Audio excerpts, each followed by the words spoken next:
Hola, buenas noches, ¿qué tal? ¿Cómo están? Espero que bien, que tengan muchas ganas de compartir con nosotros este espacio.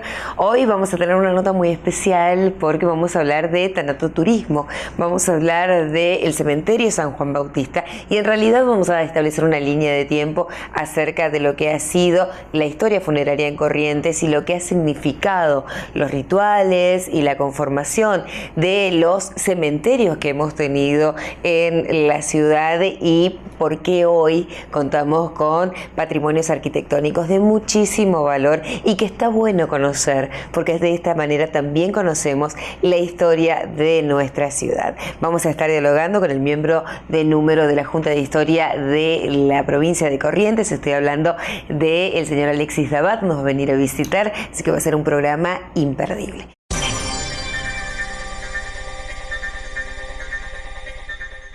Visitando la Casa de Gobierno.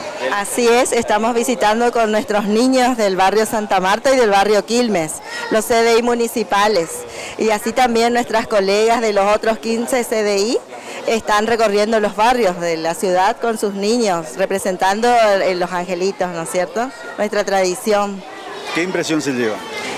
Maravillosa, emocionante el recibimiento de las máximas autoridades acá del gobernador, compartiendo el momento con los niños, cantando, muy emotivo. ¿Cómo sigue su recorrido ahora? Aquí termina nuestro recorrido, sí, estuvimos en el Palacio Municipal donde también fuimos recepcionados por el viceintendente y otras autoridades y también nos hicieron un hermoso recibimiento con golosinas y los chicos súper contentos. ¿Cuántos chicos son? Son 100 niños por jardín en el CDI Quilmes y CDI del barrio Santa Marta. En esta oportunidad, ¿cuántos chicos visitaron la Casa de Gobierno? Aproximadamente 50 niños, están en algunas salas, los más chiquitos quedaron, estamos en la de 3 y 4 años. ¿Cómo nace la idea de venir a la Casa de Gobierno? Y bueno, nace venir y... los niños de nuestra zona generalmente no visitan estos lugares, como hoy vieron la fuente acá en el patio y se emocionaron. Entonces surgió como para que ellos también conozcan los lugares importantes de nuestra ciudad, como el Palacio Municipal y la Casa de Gobierno. ¿Pudieron recibir el saludo del gobernador? Sí, súper, un hermoso saludo, emocionante, emotivo, como les dije, muy lindo el recibimiento de todos.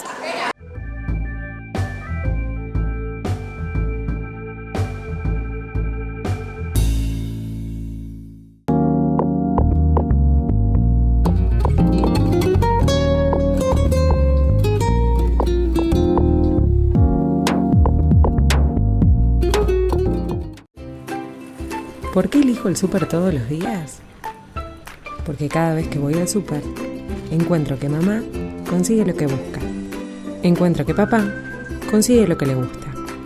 Encuentro que Carlos lleva su plato favorito. Y que Cata encuentra lo que la hace feliz. Pero además de todo eso, encuentro tranquilidad, encuentro comodidad y sobre todo, encuentro calidez en la atención. Por eso elijo el súper. Porque sé que está de mi lado, del lado de mi familia.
Gracias a la confianza de cientos de familias como la tuya, somos la prestadora de servicios sociales que más afiliados convoca.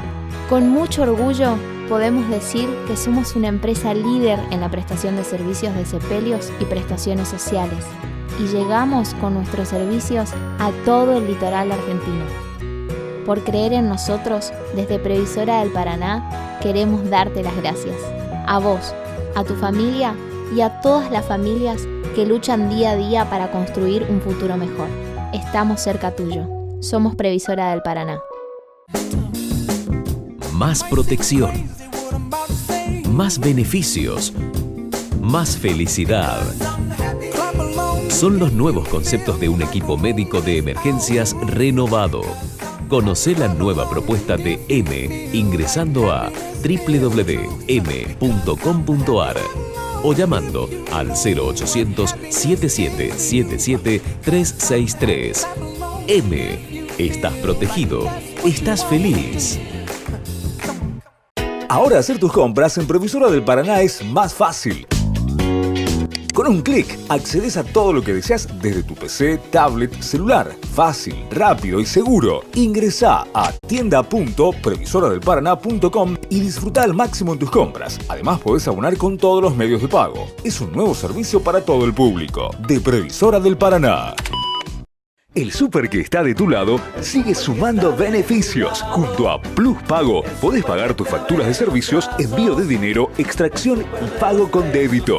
Muchos más servicios en un solo lugar. Conoce estos beneficios en el súper que está de tu lado. Corrientes, Hipólito Yrigoyen 1773. Resistencia, Juan B. Justo 282. El súper de la gente de tu lado y para vos. Ferretería Bucor es sinónimo de calidad y garantía en todos sus productos. Te ofrece la mayor variedad en herramientas industriales y para el agro, con atención personalizada. Ferretería Bucor te espera en Avenida Libertad 6350 a 200 metros del acceso al Águila. O llámanos gratis al 0800-555-098. Ferretería Bucor es parte de todos tus proyectos.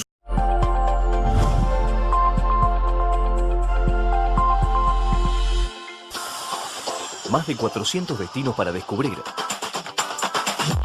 4 países. 21 provincias. 5 millones de pasajeros. 130.000 servicios. 79 millones de kilómetros recorridos al año. 1000 puntos de venta. Viví la experiencia Flechabús.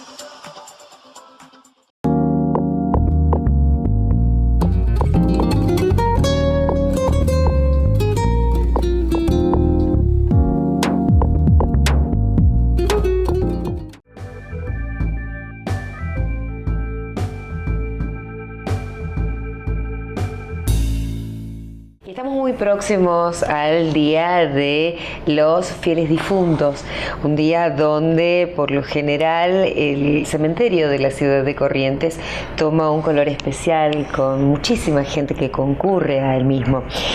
Hace tiempo atrás, nosotros en una de las primeras entrevistas que logramos con Alexis Dabat, miembro del número de la Junta de Historia de la provincia de Corrientes, anticipamos que se está planteando un circuito de tanatoturismo.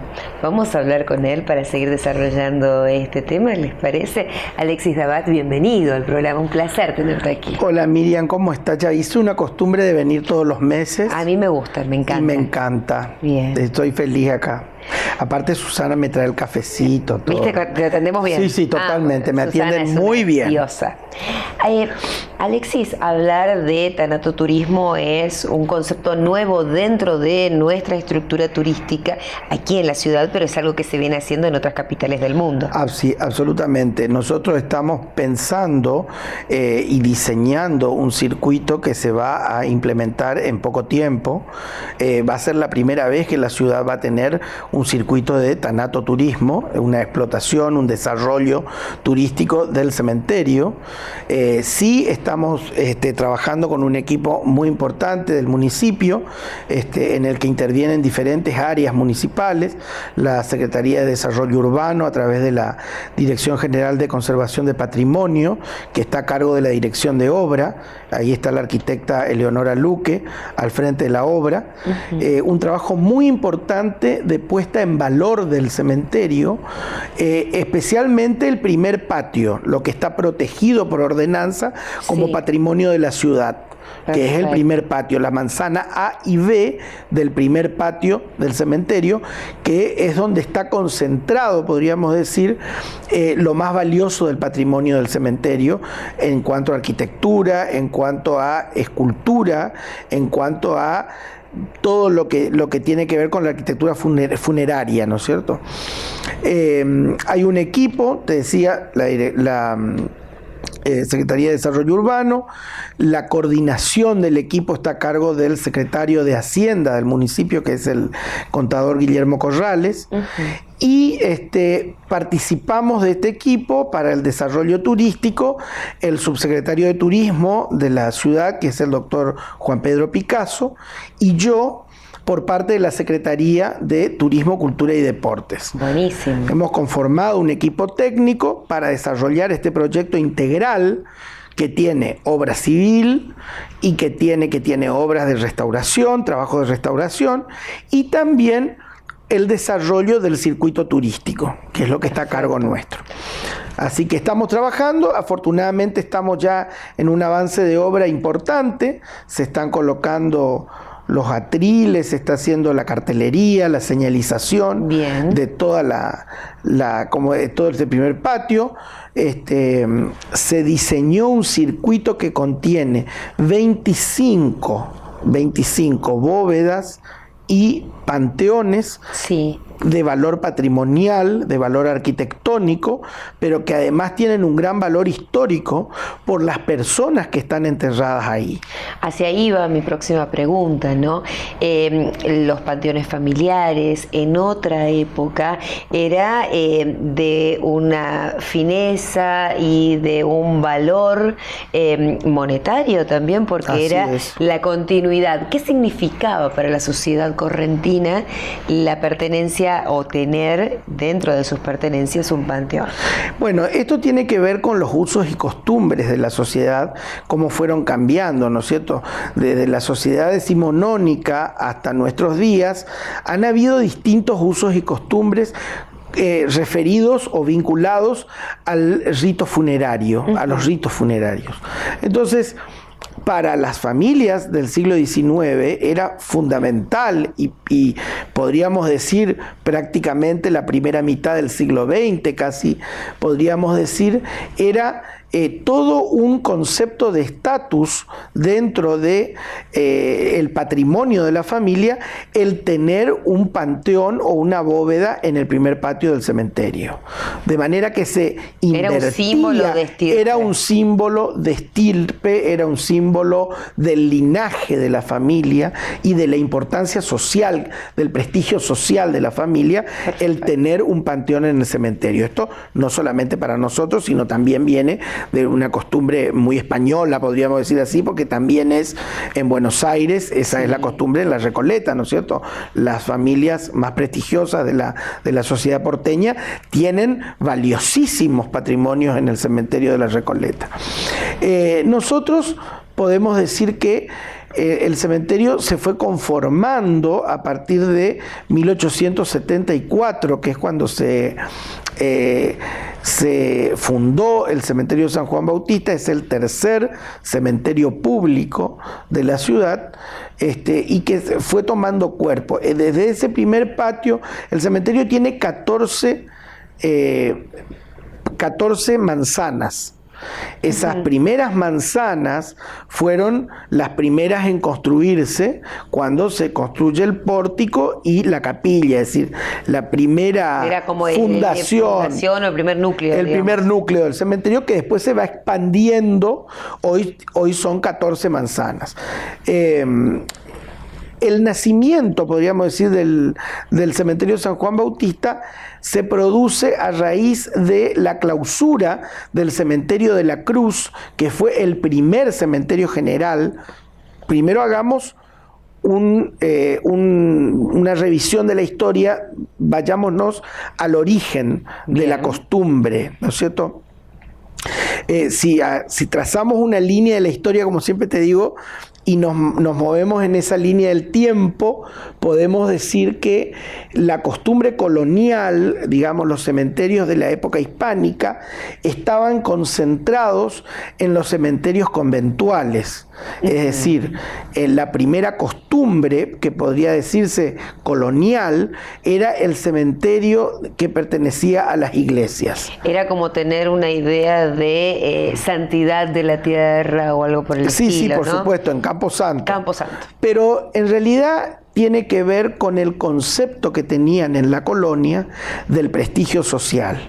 Es decir, aquellas personas destacadas de la comunidad que se distinguían por una función pública, por una función social y que cumplieron un rol destacado en su vida, tenían el privilegio de ser enterradas dentro de las iglesias, de las iglesias o en las galerías de los templos. Por eso que en muchas iglesias, por ejemplo la de Santa Ana, existen, y en muchas iglesias de nuestro interior provincial vemos lápidas en los pisos. Exactamente, porque la costumbre era que cuanto más prestigio social se tenía, cuando más destacada era la persona que fallecía, se lo sepultaba más cerca del altar mayor. Frente al altar mayor o frente a alguna de las capillas laterales. Eran los lugares de privilegio que tenían, ¿no? Los gobernadores generalmente se enterraban frente al altar mayor. Bien. Entonces, o aquellas personas que habían sido militares destacados o funcionarios destacados del cabildo o de las instituciones coloniales, tenían ese lugar de privilegio. Algunas familias principales adquirían ya con tiempo el lugar porque donaban los altares laterales de las iglesias, por lo tanto, frente al altar lateral iban a estar sus deudos o ellos mismos, ¿no es cierto? Eran las costumbres muy propias de la colonia. Esa es una costumbre muy colonial, muy de la época hispánica, ¿no? Cada una de las iglesias tenía su cementerio. Y lo principal, podríamos decir que el más antiguo que podemos registrar era el cementerio que estaba en torno a la ermita de San Juan Bautista, que hoy sería bajo las losas de la iglesia de la Merced. ¿No es cierto? Esa ermita de San Juan Bautista, que fue la del primer patrono de la ciudad, el patrono tradicional de la ciudad, estaba en torno a ella, había un cementerio que fue el de los primeros vecinos de la ciudad. Perfecto. Las primeras personas destacadas de la ciudad se enterraron ahí. Después la iglesia matriz tenía también un cementerio. En el cementerio de la iglesia matriz se dice que era el del clero regular, es decir, que los sacerdotes se enterraban en el cementerio de la iglesia matriz. Bien. Después, el convento de la Merced y el convento de los dominicos, como el convento de San Francisco, todos tenían su cementerio conventual, que era para los miembros de la orden. Dentro de la iglesia de San Francisco vas a ver que hasta ahora se ven algunas lápidas que están conservadas, algunas muy importantes, como la de Fray Luciano Chapo, que dice: estoy esperando al Señor. Nada más que eso, era su lápida. Esas todavía se pueden ver en la iglesia, inclusive en la catedral, todavía se pueden ver algunas lápidas de aquellas costumbres muy coloniales del enterramiento en las iglesias. Ahora, en cercanías de la iglesia de la Cruz, en la época de la fiebre amarilla, ¿puede ser? A ver si estoy bien orientada. Sí, el cementerio, si seguimos en la línea del tiempo, en 1821, ya estamos en el siglo XIX, en 1821 se oficializan, a través de una ley, se oficializan los cementerios conventuales. Bien. A partir de 1821. Al poco tiempo, en 1826, el 6 de enero de 1826, el gobernador Ferré dicta una ley en la cual se prohíbe el enterramiento en las iglesias. Se prohíbe el enterramiento en las iglesias por cuestiones de sanidad, dice, de decencia y de ordenamiento público. Al año siguiente, el 15 de septiembre de 1827, al año siguiente, Ferré crea el primer cementerio general, así se llamó, cementerio general público de la Santísima Cruz. El cementerio de la Cruz, que está junto a la iglesia de la Cruz en el mismo predio. Ahora te hago un punto, porque esas grandes decisiones siempre tienen un hecho que las desencadena. Exactamente. Y era una cuestión de salubridad pública. ¿Por qué? Porque al enterrarse los cuerpos en las iglesias, estos contaminaban las napas de agua. Ahí está. Y en ese momento las familias debían tomar el agua de los aljibes, es decir, tomaban agua de las napas. Entonces había que encontrar una solución a esto, porque las iglesias estaban en el centro de la ciudad, por lo tanto se contaminaba las napas del centro de la ciudad y se contaminaba el agua para el consumo público. Exacto. Entonces, por una cuestión de salubridad pública, Ferré decide trasladar el cementerio al Solar de la Cruz. Desde 1808 ya existía la iglesia de la Cruz de los Milagros. No te olvides que la Cruz de los Milagros estuvo originalmente en una ermita, recordás, en Punta Arasatí, hasta 1730. 10 de marzo de 1730 se traslada la cruz al solar de hoy, que hoy conocemos de la iglesia de la Cruz. Sí. Allí se construyó una ermita originaria, pero en 1808 ya existe una iglesia. En torno a esa iglesia que ya existía de la Cruz, donde se conservaba el madero de la Cruz, es donde se delimita el primer cementerio general público de la Cruz. Perfecto. En ese solar, en esa manzana, digamos, ¿no es cierto? Esto es a partir de 1827.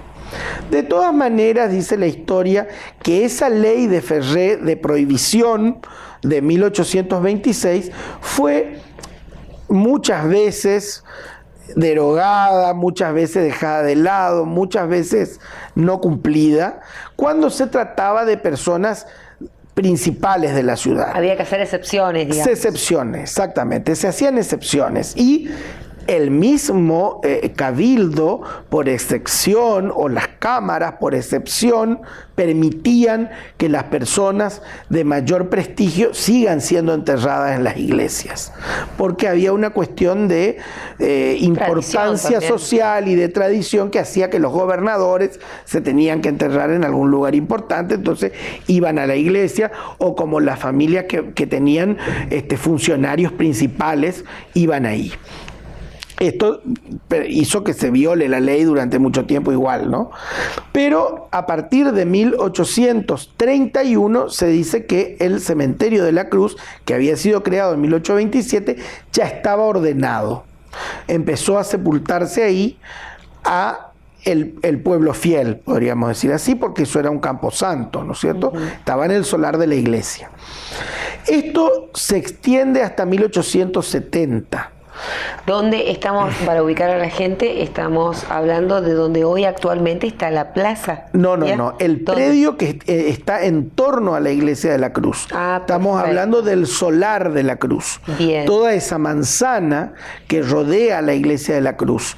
Todo eso era el cementerio. Que hoy tiene un parquizado. Claro, hoy se conserva como un parquizado porque es solar histórico nacional. Perfecto. Y justamente porque ha sido un cementerio no se puede construir.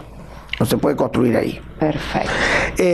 Hacia 1870 finaliza la guerra de la Triple Alianza y se comienza a detectar una epidemia de fiebre amarilla.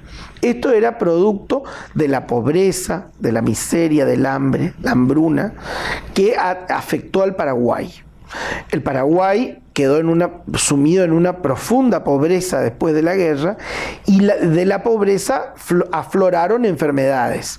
Bien. Esta epidemia de la fiebre amarilla llega a Corrientes a través de un comerciante, un señor de apellido Amadei, Patricio Amadei. Está detectado, sí, porque fue el primero que murió de fiebre amarilla. Está datado. Este señor Amadei, que era un comerciante, viajó a Asunción y contrajo la enfermedad en Asunción. Cuando volvió, murió de fiebre amarilla en Corrientes y fue el primero en el que se detecta la enfermedad. De ahí se produce la viralización de la enfermedad y llega un momento en el que el 10% de la población en 1871 fallece a partir de la epidemia de fiebre amarilla. El 10% de la población. Acá nos encontramos frente a una situación que el gobierno tiene que tomar intervención porque el viejo cementerio de la Cruz ya no da abasto, está totalmente colapsado ante la cantidad de personas que había que inhumar diariamente. Había días que morían 5, 10, 15, hasta 20 personas por día morían.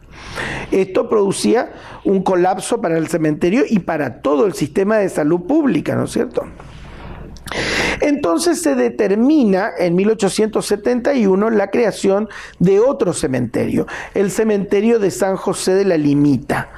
Ese lugar era un cementerio que tenía muy pocas manzanas, no más de 2 manzanas, pero que fue como un cementerio alternativo. Fue una solución a el colapso del cementerio de la Cruz. Se clausura el cementerio de la Cruz en 1871 y se habilita el de San José de la Limita.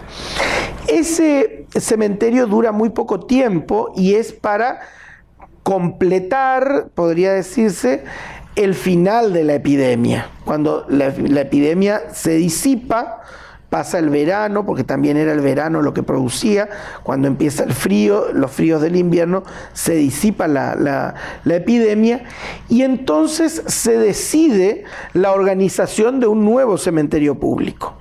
Para esto aparece un lugar ideal, que es el lugar donde hoy está emplazado el cementerio San Juan Bautista, a extramuros de la ciudad, y que eran tierras, todos esos terrenos eran propiedad de la familia Durán. José María Durán es el donante de los terrenos para la concreción del primer cementerio. Posteriormente, el gobierno expropia otros terrenos también a la familia Durán. La familia Durán es una familia muy antigua, importante, una familia prestigiosa para la sociedad correntina de aquellos tiempos.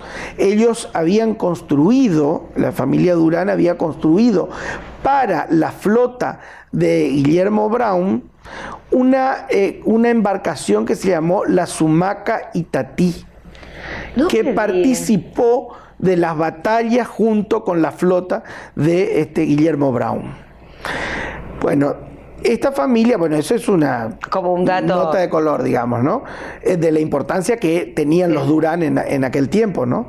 Tenían astilleros. Ellos tenían astilleros y habían construido la Sumaca Itatí, que había sido una nave insignia de esa, digamos, la flota de Brown. Ellos donaron la primera parte del cementerio y después el gobierno expropia otros terrenos también de la familia Durán para concretar esa primera organización del cementerio, que dura administrativamente, se sancionan leyes, se delimita la organización del cementerio hasta 1874, cuando se habilita formalmente el cementerio. 1874 es cuando se habilita formalmente. Se construye un primer pórtico y una capilla y un área administrativa que no es lo que hoy conocemos. Esto que hoy conocemos es muy posterior, es de la década del 40, lo que hoy conocemos. Esto era lo anterior, que no tenía la riqueza arquitectónica que tiene el pórtico y la fachada de nuestro cementerio de hoy, que vos ves lo que es, con una capilla bellísima, con un área administrativa. Eso es todo ya del siglo XX. Perfecto. Esta primera determinación del cementerio hace que muchas de las familias trasladen a sus deudos del cementerio de la Cruz al cementerio nuevo de San Juan Bautista. En este cementerio hay algunos mausoleos. Por ejemplo, hay un mausoleo que es el más antiguo que podemos determinar y que perteneció al cementerio de la Cruz y fue trasladado, que es una columna trunca que está dedicada a la familia Virasoro. Juan Asensio Virasoro está enterrado ahí y es el fundador de la familia Virasoro en Corrientes. Wow. Un español, Juan Asensio Virasoro, que murió en 1847.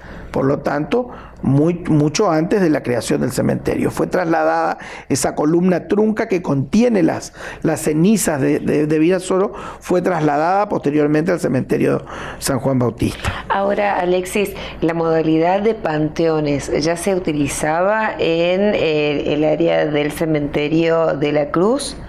Sí. ¿O no? Ya se utilizaba y hubieron panteones muy importantes en el cementerio de la Cruz. ¿Todo eso después que se después traslada? Fueron demolidos. La mayoría fueron demolidos y muy pocos trasladados. Perfecto.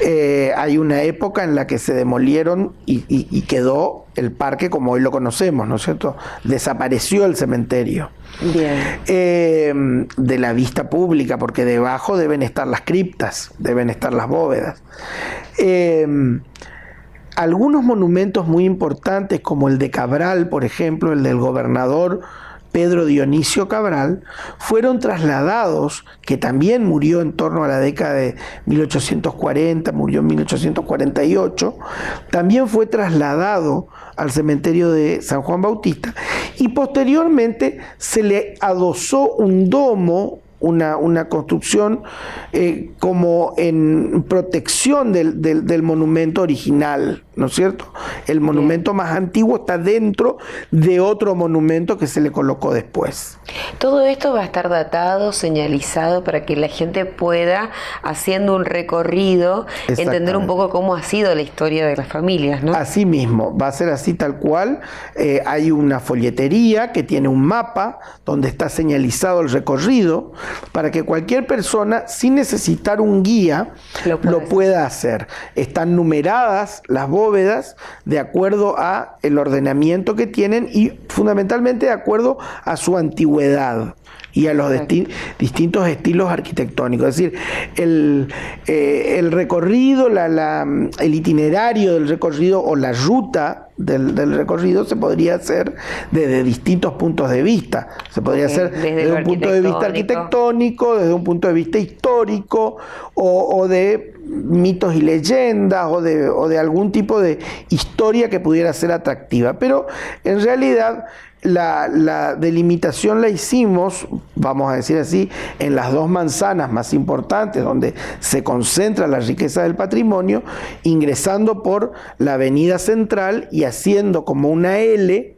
donde recorremos todo lo más importante del patrimonio y finaliza en el Panteón de los Vidal, que es el único monumento histórico nacional que tiene nuestro cementerio. Bien, esa era mi otra pregunta, ¿no? Sí. Los monumentos históricos, si este recorrido considera las obras arquitectónicas, si tenemos otros monumentos precisamente para destacar. Sí.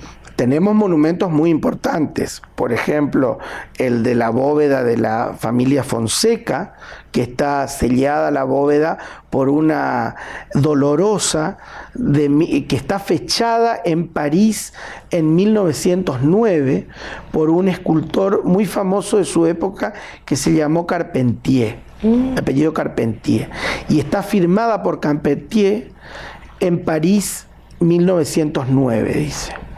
Esa obra vino para sellar la bóveda de la familia Fonseca y es la primera que vemos cuando entramos al cementerio.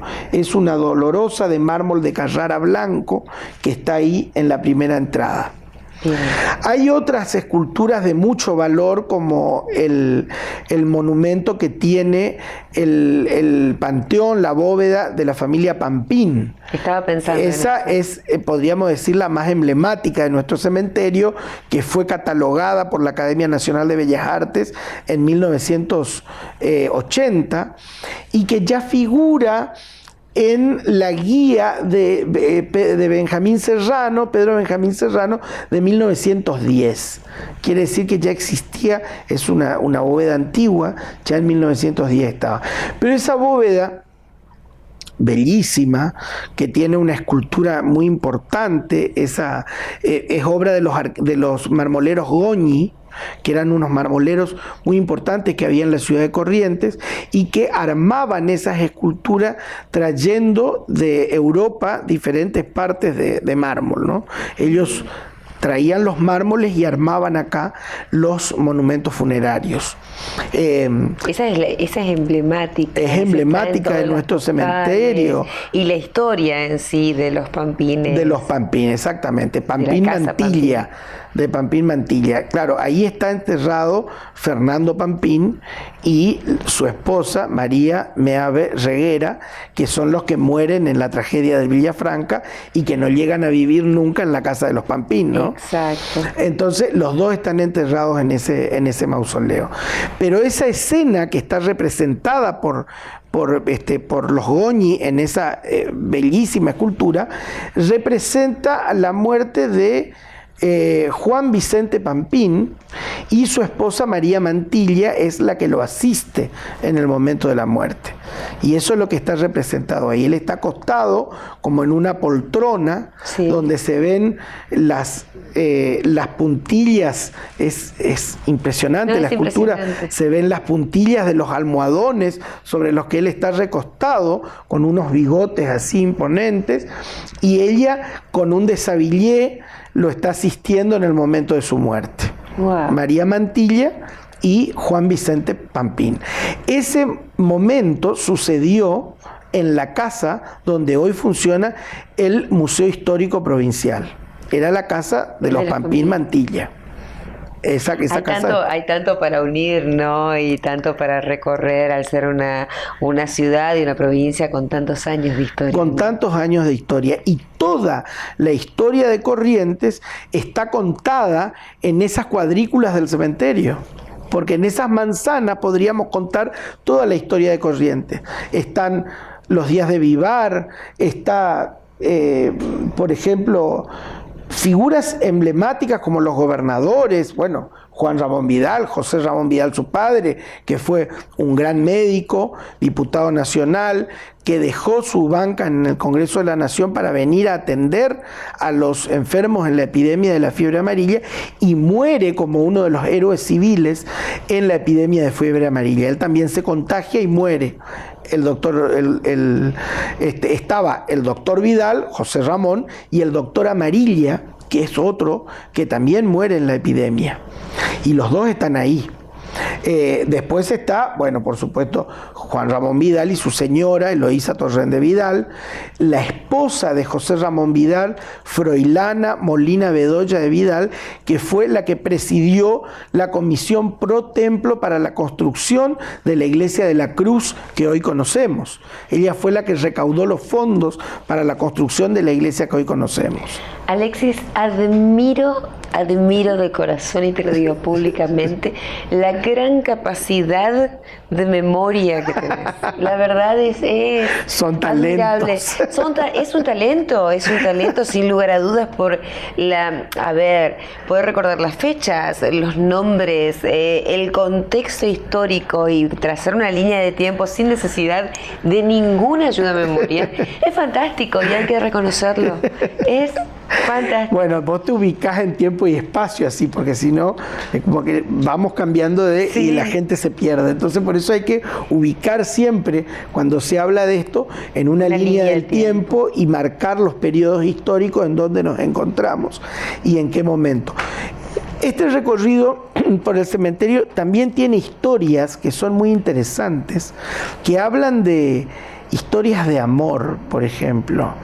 Una mujer que murió por amor y que es la hija del coronel Desiderio Dante.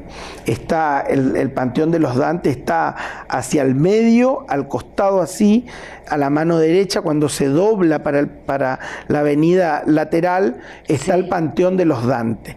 La hija del coronel Desiderio Dante se llamaba Sara. Sara Dante se suicidó a los 15 años por amor. Mirá si Susana se tuviera que haber suicidado por algún desengaño amoroso, por ejemplo. No la tendríamos acá. No la tendríamos acá, ¿te imaginas? No, porque somos una gran productora. ¿No es cierto? Bueno, pero para la época, ella quería casarse, ella estaba enamorada y quería casarse con un militar que era de menor rango, que no tenía un rango ni el prestigio que... Estamos hablando de otro contexto histórico, otras costumbres. Por supuesto, de otras costumbres y demás. Ella, siendo la hija de un coronel del ejército con el prestigio de la familia Dante, se enamoró de un hombre que no tenía el nivel para su familia, no tenía el nivel ni el prestigio de su linaje. Entonces no Por era lo tanto, posible. no era posible esa unión. La familia hizo todo lo posible porque él se separe, inclusive logró hacerlo trasladar a él para que se vaya de Corrientes. Una novela. Y se termine esa historia de amor. Ella, cuando él es trasladado, ella decide suicidarse, se envenena y entonces muere envenenada a los 15 años. Pequeña, pero en ese tiempo eran otras las costumbres. Con otras costumbres. Ella, al morir, es enterrada y una gran demostración de dolor de parte de la sociedad correntina. Hay fotos imponentes de lo que fue su sepelio, un funeral impresionante, en el que la llevaron en una carroza blanca, porque todavía no había sido una mujer, era una niña. Entonces se la consideraba pura. Entonces se la llevó en una carroza blanca. Bueno, todo eso sucede y en el cementerio de San Juan Bautista es enterrada en ese panteón de la familia Dante. Al cumplirse un año de la muerte de ella, él vuelve y coloca una placa en ese lugar, a escondidas en la noche, coloca una placa que tenía una sola palabra, decía holocausto. Ella murió en holocausto por su amor. Ay, por favor. Esa sola palabra tenía la placa. Por supuesto, esa placa al día siguiente, cuando se enteró la familia, fue retirada del panteón, lógicamente.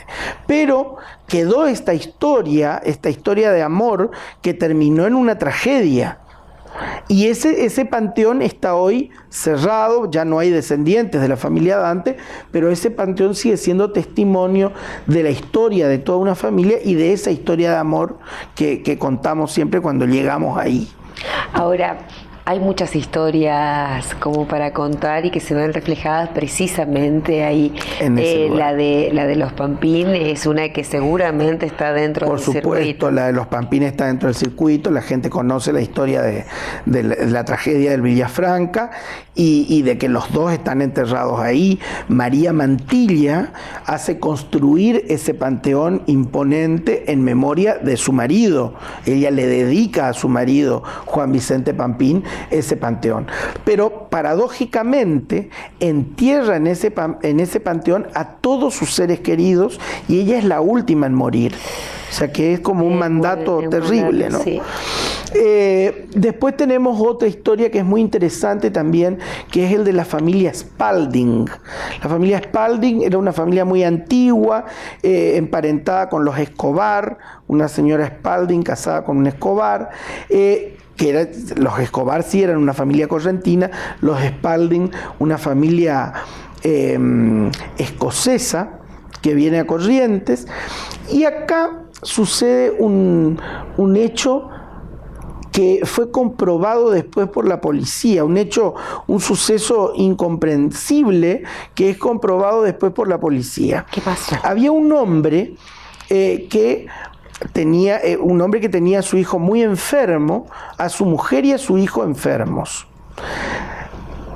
Para conseguir los fondos que necesitaba para pagar la medicina y para tratar a su esposa y a su hijo, él necesita robar. Delinque, es tomado preso y va preso. Entonces, cuando va preso, estando preso, se entera de que su esposa había muerto. al morir su esposa, él solicita al comisario que le permitan asistir a su funeral, ¿no? Que le permitan asistir al funeral de su esposa. Sí. Por supuesto, el comisario, en un acto de humanidad, le permite asistir, acompañado por un oficial de la policía que va con él al cementerio. Al momento del funeral se desata una tormenta, una lluvia intensa. Entonces él y su guardia tienen que alojarse, guarecerse en un panteón, que es el panteón de la familia Spalding. Está en un costado así. Ellos se guarecen ahí de la tormenta. En ese momento se cruzan con una mujer que estaba parada junto al panteón. Había una señora, una mujer joven, a la cual ellos le empiezan a hablar porque ella le pregunta: ¿y usted qué hace acá? ¿Cómo se llama? ¿Qué lo trajo aquí? Bueno, él cuenta su historia y le dice que él estaba muy apenado porque su hijo estaba gravemente enfermo y su esposa había muerto y ahora él estaba preso y tenía miedo de perder también a su hijo. Entonces la mujer lo escucha atentamente y le dice: yo le voy a regalar algo para que usted pueda salvar a su hijo. Y se saca un anillo muy valioso y le entrega. Le dice: con este anillo, si usted lo vende, va a poder tener el dinero que necesita para salvar a su hijo. Le regala el anillo. Sí. El hombre se retira, cuando termina la lluvia, el hombre se retira y la mujer nunca más la vieron. La mujer se despidió y nunca más supieron de ella. Este hombre, cuando vuelve a la comisaría y cuenta la historia, el comisario no le cree. El comisario duda de la historia. Entonces lo que hace es llamar al propietario del panteón de la familia Spalding. Llama a uno de los Spalding y le dice: bueno, quiero que usted conozca la historia que me acaban de contar y me dice si esto puede ser verdad. Entonces le hace contar la historia al preso, que además es refrendada por el guardia que había sido testigo. Claro, por el guardia que había sido testigo de esa situación. Finalizado todo esto, él le presenta el anillo de lo que le habían regalado. El hombre se conmueve cuando ve el anillo porque dice: es el anillo de mi hermana. Mi hermana falleció hace 6 meses y fue enterrada con este anillo en el panteón de los Spalding. Chan. Entonces, Chan. El hombre le dice: como mi hermana te regaló este anillo, yo lo voy a comprar. Y le da el dinero, le compra el anillo en una suma sideral para que él tenga el dinero para salvar a su hijo. Porque era un mandato que le había dado su hermana. Exactamente. Hacía 6 meses que ella había muerto y estaba enterrada ahí. Y todo esto está datado, escrito. Está todo escrito en un libro muy interesante que lo escribió mi amigo el licenciado Fernando González Ascuaga, el director del Museo Histórico de Corrientes, que es un gran investigador de cementerios. Él tomó esa línea de investigación hace muchos años y en todos los lugares donde él viaja visita los cementerios históricos de todos los lugares. Me ha llevado a mí a muchos cementerios y recorre, saca fotos, investiga y tiene un trabajo magnífico, tiene un libro voluminoso, con una documentación impresionante sobre la historia del cementerio San Juan Bautista y sobre todas estas historias en torno a las personas que están enterradas en el cementerio. Y dentro de la creencia popular y del mito y leyenda urbana, seguramente hay muchas historias así como la que estás comentando. Así es, hay otras tantas, ¿no es cierto?, que tienen que ver con la historia de las construcciones, con la historia de cómo se construían los panteones. En esa época, así como los goñi, que te estaba contando, los marmoleros goñi, que eran los marmoleros más importantes que había en la ciudad, ellos tenían unos catálogos. Sí. La gente podía mirar el catálogo y elegir la obra. El tipo de construcción que querían. Habían diferentes estilos constructivos y ellos armaban los panteones de acuerdo al gusto de los que iban a pagarlos, ¿no es cierto? De los que compraban el panteón. Hay obras valiosísimas de arquitectura. De hecho, que hay una serie de arquitectos muy importantes, como por decirte así, Juan Coll, que fue uno de los grandes constructores de la iglesia de la Merced, de la iglesia de la Cruz, de la Casa de Gobierno, de la casa de la colectividad italiana y de muchos otros, la iglesia de Santa Rita. ¿La catedral también? No, la catedral es obra de otro italiano, Nicolás del Grosso. Acá lo importante es que esa impronta que le dio Coll a la arquitectura de la ciudad, Giovanni Coll, fue un italiano, un constructor, ingeniero, que tuvo una impronta muy importante en la arquitectura de la ciudad y que dejó edificios emblemáticos en el patrimonio de la ciudad de Corrientes.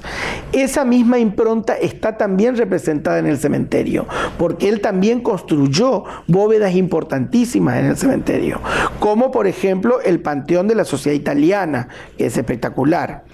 Es tan bello en su arquitectura y en su escultura y la decoración como la casa de la Sociedad Italiana, ¿no es cierto? El edificio. Ahora ya creamos la expectativa y me imagino que usted señor está diciendo ¿cuándo se inaugura este recorrido? Porque la verdad es que nos da otra visión distinta, sobre el cementerio. Y además aprendemos también sobre los estilos arquitectónicos, porque hablamos de qué es una bóveda, qué es un mausoleo y qué es un panteón.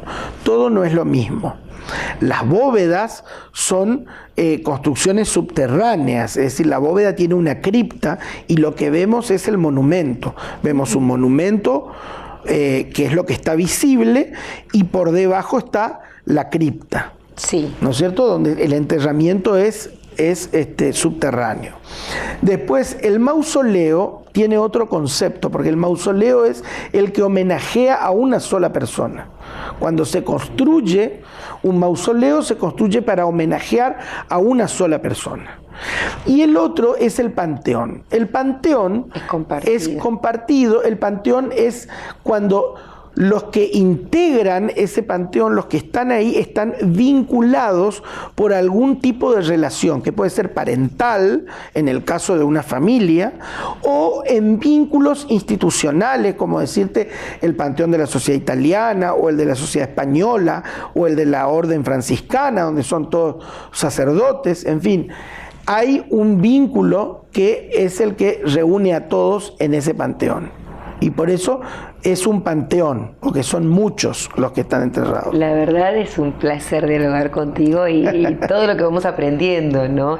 Y insisto una vez más, una vez que ya esté terminada la obra, queremos invitar a la gente porque es muy bueno poder conocer la historia del lugar donde nosotros vivimos. Así es. Y poder hacer vínculos y poder hacer nexos y poder conocer un poco más acerca del gran valor patrimonial que tenemos, tanto en el cementerio como en el casco de la ciudad. Totalmente, totalmente. Yo creo que es una obra muy importante la que se está llevando a cabo con un equipo técnico de excelencia que se conformó ad hoc para desarrollar este proyecto, y yo creo que el resultado va a ser impresionante porque la gente va a estar encantada con esto.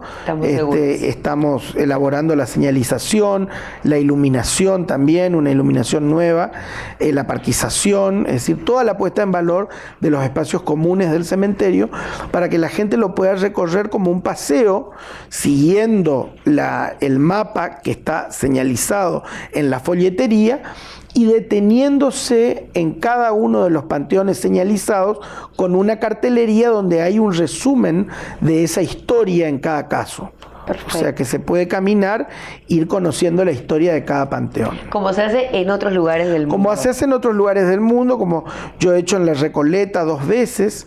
En La Recoleta lo he hecho por mi cuenta con un plano guía que que ahí lo vende la Asociación Amigos del Museo de la Recoleta. Y después también lo hice con una visita guiada que hizo el profesor Lázari. El profesor Lázari los domingos, fui un domingo a la siesta a hacer la visita guiada con el profesor Lázari, realmente magnífico, una historia soñada.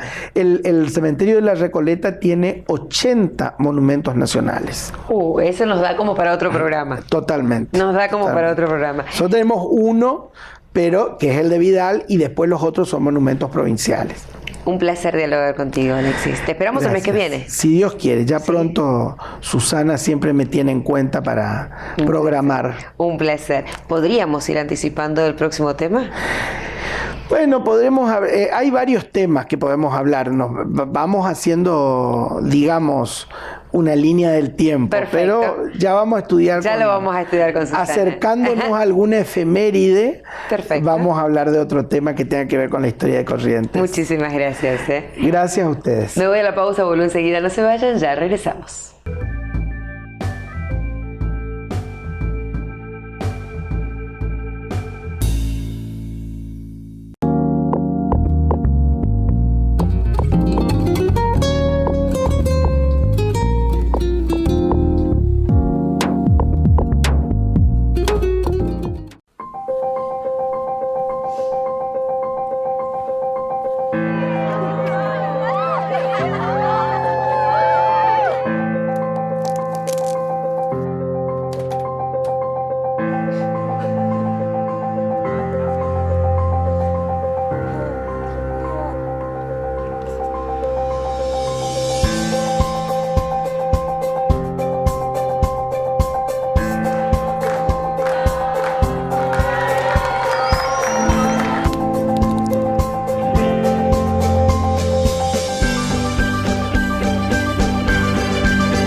Con la nueva promo de Tarahui, podés ganar una moto y muchos premios más. Encontrá el cupón ganador adentro de los paquetes de Tarahui. Porque con Tarahui, tomás mate, tomás té y no tomás más colectivo. Promoción válida en la presente ciudad, sin obligación de compra. Bases y condiciones disponibles en locales adheridos o llamando al 0800-333-0513.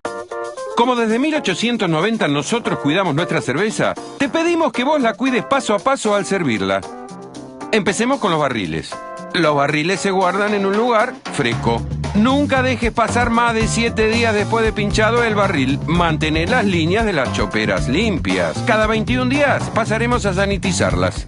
El vaso limpio, cristalino y enfriado antes de servir. Inclina el vaso a 45 grados con mano firme. El vaso no debe tocar el pico. Dije, el vaso no debe tocar el pico. Comprobar que la espuma del chop sea de 2 dedos exactos para proteger los sabores y aromas de nuestra cerveza. Entregar bien frío, 2-3 grados, para que se pueda disfrutar su sabor suave y refrescante. Así se sirve el verdadero chop.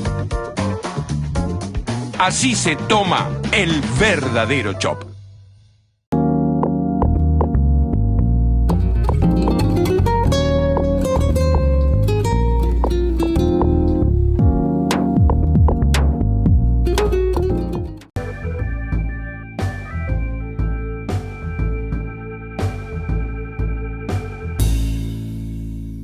Y después de esta nota, sin lugar a dudas, tenemos una visión distinta de lo que significa el cementerio San Juan Bautista para todos los correntinos. Cuando ya esté inaugurada esta muestra y este circuito de tanatoturismo, los vamos a estar informando para que ustedes también lo puedan recorrer y apreciar.